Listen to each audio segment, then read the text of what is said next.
persistently determined. Again, I am persistently determined. I am persistently determined. Amen. So these affirmations are what? These are prayers for us. A prayer doesn't have to go on and on and on and on. See, the shorter you make it, the more effective it is. That's right. Amen? Amen. And so prayer requires us. It requires us to be very definite, because prayer is what? Definite spiritual thinking. That's what it is. It's definite spiritual thinking. And the universe requires us to be clear about what it is that we want to see what? Manifest. And the universe, I said it again last week, I'm going to say it again today. The universe takes its cues from us. Think about that. The universe takes its cues from you. So if you are not clear, if you adulterate your consciousness as Adam and Eve, you're going to what? You're going to create. You're going to create good and what? Evil. We only desire to what? Create good. Because the least that God can be to us is what? Good. Amen? Amen.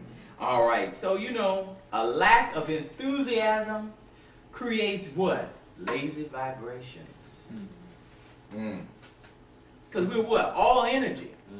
So as long as we stay in a frame of reference where we just kind of, I don't know, then that's what we're going to manifest.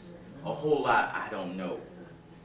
If we go to that place that is joy and enthusiasm, we just said the joy of the Lord is my strength, is your strength, then we're going to radiate a high energy vibration. Amen? Amen. So the prayer is not for God. It's not for God. It's for you.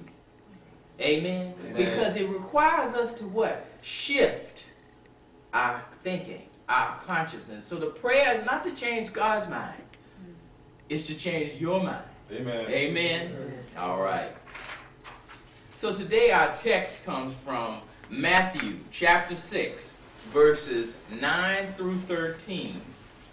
And these verses are commonly known as the Lord's Prayer and are the result of the disciples asking Jesus how to pray. And in verses 9 through 13, Jesus gives specific instructions for accessing the Christ consciousness within us that inherently holds the key to spiritual enthusiasm or joy. So I've printed it on the back of your program. So we're going to read it all in unison on the back of your program. Let's read all together, because everybody has different versions. Today I wanted us to be all in unison. The Lord's Prayer, all together. Our Father, which art in heaven, hallowed be thy name. Thy kingdom come, thy will be done, as in heaven, so on earth. Give us bread for our needs this day to day, and forgive us our offenses, as we have forgiven our offenders. And do not let us enter into temptation, but deliver us from evil. For thine is the kingdom, and the power, and the glory, forever and ever. Amen. All right. So that's a little bit different version. But it all comes together to help us see truth. Now let's look at this metaphysically. Or let's look at this to see the deeper spiritual meaning and how it relates to each one of us. Let's look at verse 9. Our Father, which art in heaven, hallowed be thy name. Verse 9 is a recognition of our recognition of the source. It says Father there, but we also could put Mother there.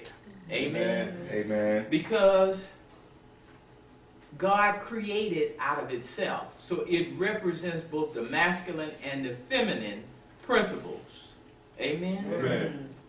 So we're talking about the Father, Mother God.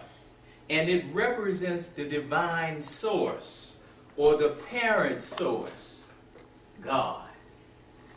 Heaven represents a state of awareness where our thoughts are in sync with God. Amen? Amen. So let's translate verse 9.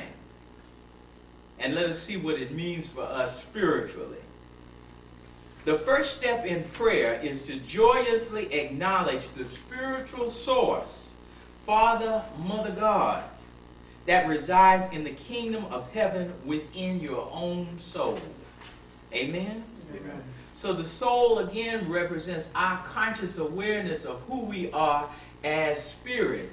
And the soul resides in the mind. Remember, the mind is our connecting link to God. And we work with that mind because our mind is our factory to realize who we are as what? The Christ. See, the Christ represents all of us. We all represent the total what? Sonship of God. And Jesus just came forth to what? Remind us of that. So we're human and we're what? Divine. Amen? Amen. So the Bible reminds us, don't look here, don't look there. The kingdom of heaven is what? Within you. So really reflecting on that. Really reflecting on that and taking that in, you really what? A total package. And that realizing that you are a total package helps us to come into the awareness of great joy because you're not what? You're not incomplete. God doesn't make what? Junk. So we have to realize that just the thought of that brings us in alignment with great joy and great enthusiasm, which is what you're gonna have to call on. All of us are going to have to call on that great joy to be able to move through what? This existence. Amen? Amen. Through spiritual thought, you have been birthed from the realm of divine mind. Through spiritual thought, you were a thought in God's what? Mind. In divine mind. But we are still plagued.